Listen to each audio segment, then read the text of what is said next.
Lockdown से पहले गीता के घर का नज़ारा कुछ ऐसा था। रोहन ऑफिस चला जाता था और शिविन स्कूल चला जाता था, जिनके जाने के बाद गीता काम करके आराम करने लगती थी। लेकिन लॉकडाउन के बाद ऑफिस और स्कूल घर पे ही खुले हैं और इससे गीता का हाल वो तो आपको देख के ही मजा आएगा। शिविन, ओ शिविन, महाराज उठने के लिए क्या 21 तोपों की सलामी लेंगे? अरे बिस्तर से बाहर निकल, ऑनलाइन क्लास स्टार्ट होने वाली है। अरे तुम भी हद करती हो, स्पीकर की तरह चिल्लाने की क्या जरूरत है? दिख नहीं रहा मेरी कॉन्फ्रेंस चल रही है। अब कैमरा और स्पीकर ऑन कर रहा हूं, मुझे कोई शोर नहीं चाहिए। इस पर जैसे ही रोहन कंप्यूटर का स्पीकर तेज करता है तभी कुकर की सीटी आती है। करा लो अब इसे चुप। लॉकडाउन नहीं हुआ, मेरी मौत का फरमान जारी हो गया। दोनों बाप बेटे ने नाक में दम किया हुआ है। ऐसा बोलकर गीता वहां से शिविन के कमरे में पहुंच जाती है, जहां शिविन अभी भी सो रहा होता है। ओ आलसी, अब अगर 5 मिनट में नहीं उठाना तो आज तेरा गेम और यूट्यूब कैंसिल। माँ की बात सुनकर शिविन बिना 1 मिनट गंवाए उठ खड़ा होता है। उठ गया, अभी नहाकर भी आता हूँ। ये नाटक कहीं और, मुंह पर गीला कपड़ा मार और पढ़ने बैठ। शिविन की ऑनलाइन क्लास स्टार्ट हो जाती है, जिस पर गीता उसे वहां बिठाकर रसोई में चली जाती है। थोड़ी देर में उसे कमरे से कुछ आवाज सुनाई देती है, जिसे सुनकर वो कमरे में वापस आती है। हाय राम, तुझे क्लास अटेंड करने के लिए बोला था, कैमरा ऑफ करके बिस्तर पर नाचने के लिए नहीं बोला था। मम्मी मुझे कुछ समझ नहीं आ रहा, आप बाद में पढ़ा देना ना, वैसे भी अटेंडेंस तो लगी गई है। हाँ हाँ बेटा, जरूर बन जा। तू अभी से हम सबका बाप बन जा। अरे नहीं मतलब कहाँ से लाते हो इतना दिमाग, और पढ़ाई करते हुए ये चला कहाँ जाता है? नाइस क्वेश्चन, दिमाग से पूछकर बता दूंगा। शिविन की बातों से परेशान होकर गीता उसे मारने के लिए जैसे ही आगे बढ़ती है, तभी वो कमरे से बाहर भाग जाता है। अब शिविन आगे आगे और गीता हाथ में चप्पल पकड़े उसके पीछे पीछे पूरे घर में दोनों घूम रहे होते हैं। इसी बीच वो रोहन के पास पहुंच जाता है और शिविन को मारने वाली चप्पल रोहन के लैपटॉप पर जाकर गिरती है। ओए माँ! मम्मी, अब पापा को चप्पल मार रही हो?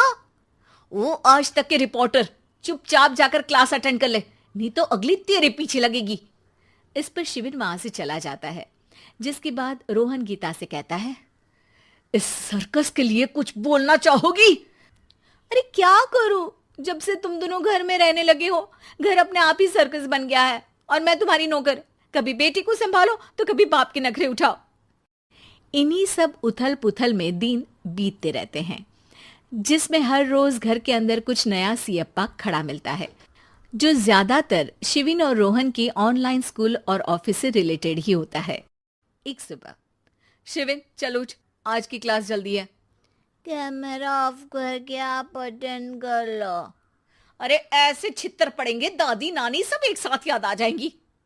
गीता की लाख मशक्कतों के बाद क्लास तो खत्म हो जाती है, लेकिन उसके बाद शिविन फोन इस्तेमाल करते हुए इंस्टाग्राम रील बनाने लगता है। रसोड़े में कौन था? तुम थी, मैं थी, कौन था? कौन था? हाँ, मैं गरीब हूँ।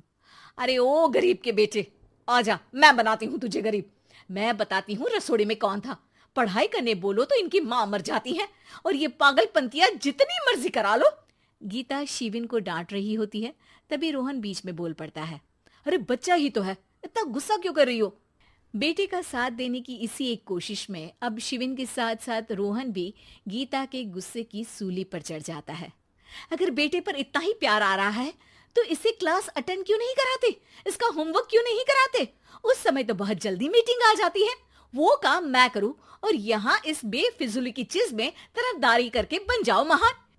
हे भगवान, कोई तो इनके ऑफिस और स्कूल खुलवाओ, मैं इन्हें और घर में नहीं सह सकती। अरे कुछ और मांग लेती, क्योंकि तुम्हारी ये विश इस साल तो पूरी होने से रही, कोरोना। हाय नास बेटे ने जिंदगी ही बर्बाद कर दी। खाए कोई पचाए कोई, कल मुझे चुन चुन कर सबको मेरी बद्दुआ लगेगी। उन्होंने दुनिया का और इन बाप बेटे दोनों ने मेरा जीना मुश्किल कर दिया। गीता वहां से चली जाती है, जिसके बाद रोहन शिविन से कहता है, अरे तुम्हारी मम्मी इतनी भड़की हुई क्यों है? आपकी वजह से पूरा समय घर में रहते हो और उस पर कोई काम कराने की जगह बस ऑर्डर देते रहते हो। अच्छा बेटे, सारा इल्जाम मुझ पर, पूरा दिन तो वो तुम पर ही चिल्लाती है। हाँ, मतलब दोनों का 50-50 है, कुछ करना पड़ेगा। वो कहते ना, make the best out of worst. I have an idea. वैसे तुम्हारी माँ सही कहती है, बहुत जुबान चलाने लगे हो, कम बोला करो। अगली सुबह रोहन और शिविन अपनी गलती को सुधारने के लिए गीता के उठने से पहले घर का आधा काम खत्म कर देते हैं, जिसे देखकर गीता खुश हो जाती है और फिर बाकी बचा काम वो तीनों मिलकर पूरा कर लेते हैं। जिसके बाद अब वो सब मिल बांट कर हर काम में एक दूसरे की मदद करते हुए लॉकडाउन का मजा लेने लगते हैं।